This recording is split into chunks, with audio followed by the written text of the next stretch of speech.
Welcome back to Tales from the Shelf. Lifeforce, directed by Tobe Hooper, who you might remember as the director of Texas Chainsaw Massacre, Poltergeist, and many more. He's not the only big name on this movie either, actually. You have John Dykstra doing the effects, best known for Star Wars, and Henry Mancini, the creator of the Pink Panther theme. What a lineup. This is yet another movie by the Cannon Group, and was one of their largest productions ever. By this point, the studio was in financial ruin, and they needed a blockbuster to save them. So they put a lot of money into this film. With a $25 million budget and a fierce marketing campaign, this was one of the studio's strongest efforts yet, determined to make this film a major hit and turn the studio around.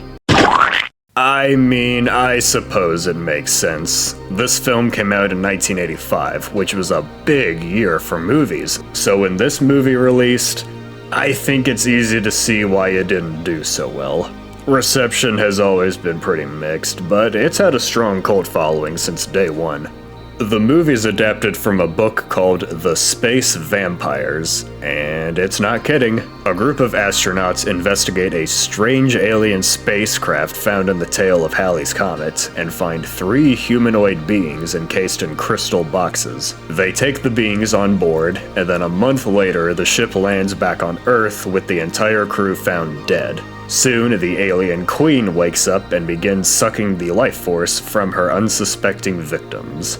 Those same victims themselves become vampire-like creatures and must feed on the life force of others or crumble to dust. As if all of that wasn't enough, they then discover one of the astronauts survived and has formed some kind of psychic link with the queen, and works with the authorities to track her down and stop her. Oh yeah, and the alien queen is naked in almost every scene she's in, making this a very tough movie to review on YouTube.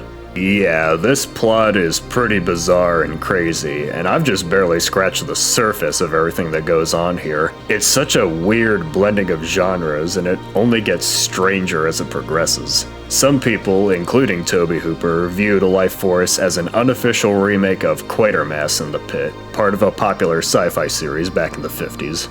This is actually a British film, and it runs about an hour 50 minutes. It's a hair too long, but nothing unbearable. But as was often the case back then, the American version trimmed it, shortened it down, and made a few other changes. However, both versions are included in most modern-day releases of the film, so all your bases are covered. What else can I really say about Lifeforce? It's bizarre, yeah, but is it good? Well, I liked it, but it's not exactly the pinnacle of sci-fi horror. It's intriguing to check out for sure, but don't expect a ton. This movie delivers on its premise, but doesn't really have much else to offer beyond that. I think it's obvious why this film has such a strong cult following even today, but that sure didn't help the Cannon Group back then. I swear I don't even plan this, it just so happens that the Cannon Group is responsible for so many movies that are exactly the kind of thing I would cover here on this channel, and they keep popping up when I least expect them to.